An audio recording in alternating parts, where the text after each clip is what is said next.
What's going on, gentlemen? Tonight is a moment for self-reflection. Matter of fact, let's shed a little light on this subject. This guy has to be like 40 or 30, 40 years old. There's no excuse at all. This is ridiculous. Once again, for all of you fools, clowns who are watching all of my channels, you're haters. You're haters.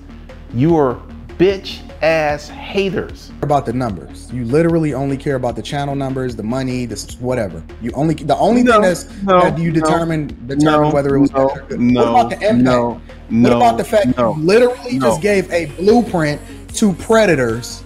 You gave the predator blueprint.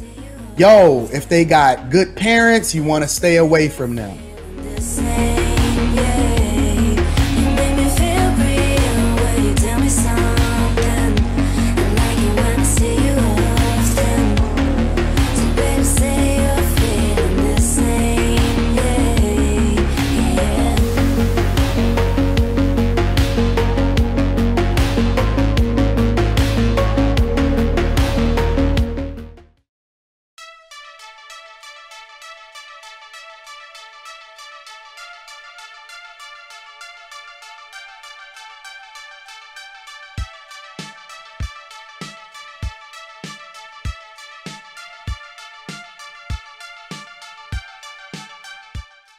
Many of us have different ways of defining evil. As we go through our lives, we encounter several evils every day: lies, neglect, corruption, abuse, and more. It's even worse when those evils are given platforms to defend themselves and justify their heinous actions, and even in some cases, indoctrinate new people into their way of life. YouTube is a cesspool for this every now and again, given the freedom to upload almost anything you want and allow for others to openly discuss those topics with you. Over the recent years on the platform, many less desirable people have come and gone, leaving destruction, pain, and communities torn apart in their wake because of their actions that have either come to life from victims of the content creator, or in this case, disturbing confessions from the content creator or influencer themselves. Who I am about to discuss and talk about tonight might be the most vile and downright evil person I have seen on the platform in a very long time. A live stream whose contents contain discussions and confessions so explicit, illegal, and disgusting it has resulted in thousands of reports to the FBI to be placed in hopes of putting this person away for good, with other content creators on the site banding together to take this man down before he can hurt anyone further. This is the gut-wrenching confessions of Glendon Cameron, YouTube's worst predator. October 4th, 2021. A rather uneventful looking livestream is started by the channel titled The Lost Kings. It features a seemingly average middle-aged man sitting in a nice car talking to the camera. With these details present, most would not bat an eye, save for the rather peculiar title, I Could Have Been a Predator. That R. Kelly energy is different and all-consuming. A strange title, and what makes it even stranger is that it's lying. Behind the seemingly mundane and average video presentation is actually a very detailed and dangerous playbook of a child predator, with the man detailing the times he solicited, preyed on, and even had adult relations with up to 4 women, 3 of whom were underage at the time. This is Glendon Cameron, a business guru and entrepreneur from Atlanta, Georgia, who goes under the names Savage Finance, Corporate Citizen, The Lost Kings, and more. In this video, Cameron details setting up ads on Craigslist about 20 or so years ago, if his story is to be believed, mentioning that a lot of high school level children would respond to these ads several times, to which he would ignore, most of the time. I was doing my Craigslist protocols hot and heavy. I would get a ton, I mean a ton of high school girls answering my ads. And typically I ignored them, because even though I have a similar appetite to R. Kelly, I like young women, but I don't like children. But this is how a child tricked me. He then goes into graphic detail of the horrid and disgusting SA of a child, never asking for her age until eventually finding out and going on to continue to abuse her for several more years afterwards, from the age of 17 to about 21 or 22. During this first confession, he begins to detail the way that he was able to take advantage of his first victim while also offhandedly commenting about the R. Kelly situation. We see here another confession in which Cameron admits to have viewed the contents of the infamous R. Kelly sex tape, which is deemed as illegal content containing CP. He mentions throughout the video that the difference between him and R. Kelly is that R. Kelly fell into his appetite, and that the only reason that R. Kelly got caught was that he must have pissed off someone in power, neglecting that the R. Kelly case has been built up over the course of 20 plus years. However, this is not the worst of Cameron's impeccable philosophical ideations, as throughout he seems to subtly give this sort of game plan as to how he got away with his horrid crimes, detailing methods of how he preys on his victims by doing deep research on them, looking out for signs of family relationship status or lack thereof, nonchalantly giving ideas out to others who plan to enact similar crimes. By far the worst of Cameron's stories details a mother of 2 children who contacted Cameron with inquiries to train her daughters, stating that according to a recount by Cameron, the mother had mentioned that it was the plight of the white woman in order to please the black man, a common kink amongst those who fetishize races for sexual pleasure. What takes it a step further is that Glendon Cameron goes into graphic detail about the SA experiences he had with the mother and her daughters, and most disheartening, detailing the graphic essay of a child, plunging this video and Glendon Cameron himself as one, if not the darkest and most evil things to ever grace YouTube. But who is Glendon Cameron? Where did he come from? And how can we find this scum in order to put an end to this right now by whatever means?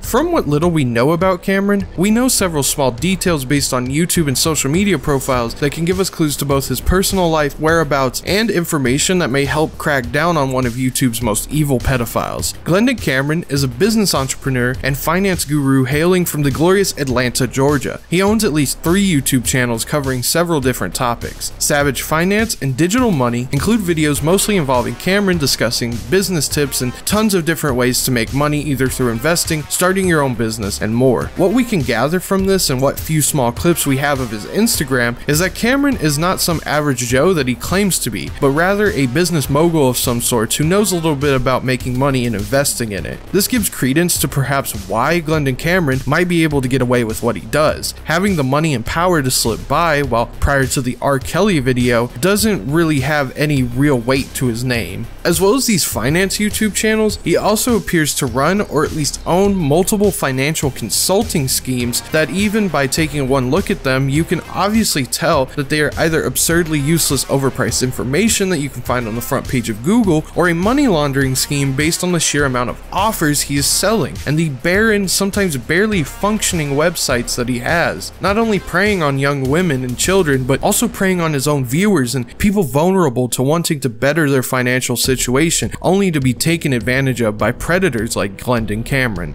Aside from being a scummy businessman and peddling his snake oil on YouTube, Glendon also runs the more infamous Lost Kings YouTube channel, a channel of Cameron's dedicated to the more not safe for work topics that masquerade themselves as self-help relationship advice and stories of some of Cameron's kink escapades, but are instead a haven for absolutely pathetic and bullshit advice, as well as plenty of predatory and self-incriminating activities Cameron admits to. On this channel, Cameron poses himself as an alpha male, someone who can get whatever he wants, whenever he wants. He sets this up as a means to help other men follow in these footsteps, but instead provides a detailed playbook on how to be a successful predator. Something that can be comparable to the likes of Richard Huckle, Britain's worst pedophile who abused several young children, while actually writing a handbook on how to take advantage of victims who cannot defend themselves. Cameron does this to a similar effect, telling the viewer exactly what he had done to commit and get away with both the strange and downright dangerous and illegal activities he has committed. One video that had caught my attention was titled How the Craigslist Protocols Came to Be, the Inbound Sex System, a video in which Cameron details how he came to start using Craigslist, a classifieds and advertisement site once popular for allowing these kinds of meetups Cameron is describing to take place. Craigslist has been a hunting ground for all kinds of sick and demented individuals to find victims and targets, in which Cameron is no different. In the video, he describes a system he used dubbed the Craigslist Protocols, a multi-step plan that Glendon Cameron would use to take advantage of and prey on women. These protocols involve sending Cameron new pictures and photos, making the women address him as sir, and shockingly making the woman touch herself in public in their car. While this is not shocking on its own, as these were most likely consenting adults, though that is hard to believe given his later confessions. It's Cameron's use of this odd power dynamic where he had to be in constant control, as well as the fact that he mentioned he withheld information about himself from these women, a huge red flag, especially for the world of random hookups over the internet. This video is so shocking to me because it appears to serve as a prequel to the confession livestream he posted. This led to the belief that Cameron had possibly and most likely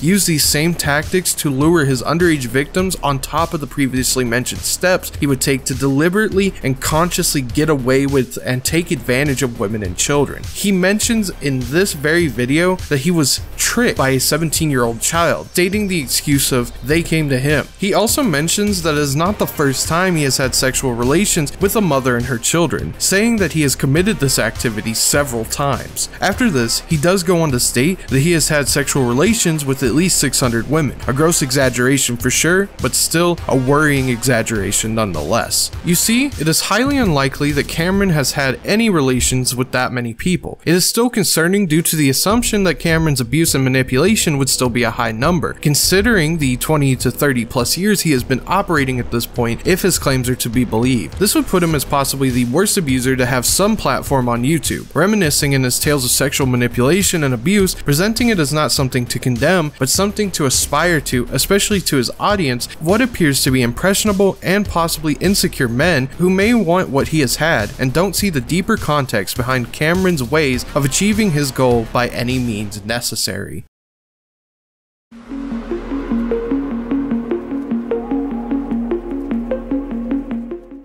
After the release of the confessional livestream, the situation started to gain traction on the platform, with multiple YouTube and media personalities picking up the story in order to attempt to piece together just who this man was and if his claims were true. Notable coverage of the case includes Papa Gut, an American TikTok star, streamer, and YouTube commentator who has extensively covered Glendon Cameron, introducing me to the Cameron case and inspiring me to make this video documenting the situation in the first place. Other YouTubers have also covered Cameron's appearances and videos, including Abba and Preach, Playback, Tony TKO, and Anton Daniels, who would actually go on to debate Cameron in a live stream that we will discuss later. With this notoriety and newfound infamy, Cameron would take advantage of this as well as strangely backtrack on many of his claims, brushing them off as shock value tactics that he would use to gain clout in the YouTube space. This is another tactic of Cameron's and abusers as a whole, downplaying the situation by taking back what he said as just shocking jokes and dark comedy, based on the reaction the internet has had to his arrival quite recently. As previously mentioned, a live stream debate was set up by the YouTube channel The Lead Attorney, which features Glendon Cameron put in front of an audience to defend himself and debate Anton Daniels of the Millionaire Morning Show. The debate is quite a mess to say the least, with Cameron making half-assed defenses and arguments in order to downplay the serious situation he is currently in, with the lead attorney, who to my knowledge is an actual practicing attorney, appearing to defend Cameron's actions, allowing him to speak more than Anton Daniels, who is visibly condemning Cameron's actions and claims. While this could be seen by many, including myself,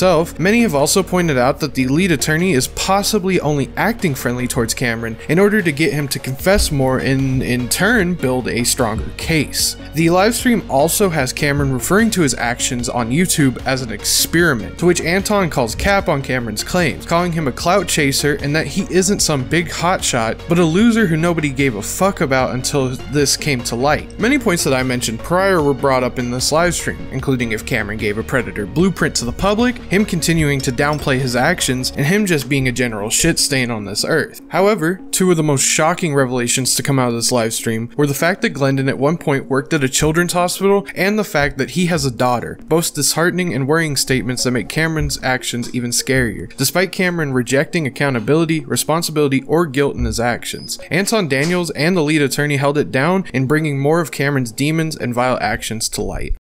Since the videos have come out, Cameron has continued to remain a free man. It has been rumored that the Atlanta police and FBI are currently investigating Glendon Cameron, with an estimate of thousands of reports being made. However, I could not confirm at this time. While researching and writing for the script, Cameron either deleted his own Instagram or his Instagram was taken down at some point, leading me to believe he was going into hiding and attempting to sweep any incriminating evidence under the rug. However, that did not appear to be the case. On October 29th, 2021, a video was uploaded to the Lost Kings YouTube channel titled "The Joy of Young Women and Why Old Women and Simps Are Upset," a video in which Cameron can now be seen gloating and mocking those who oppose him and those who are attempting to bring him to justice, referring to them as clowns, haters, and simps, while continuing to justify his actions and using absolutely trash and childish remarks, saying the people who are after him are unattractive and get no pussy, later referring to himself as a high-value male, showing his deeper insecurities as a man in his late 50s, hiding behind the money, expensive material items, and fake alpha male persona because he has no deeper moral compass or personality. This shows that Cameron is scared. He knows his days are numbered and is only continuing to put out this self-described bad boy persona because he knows that if he cracks, it's over for him. YouTube is a place for many to go and air their opinions, give their thoughts, and discuss a slew of different topics. However,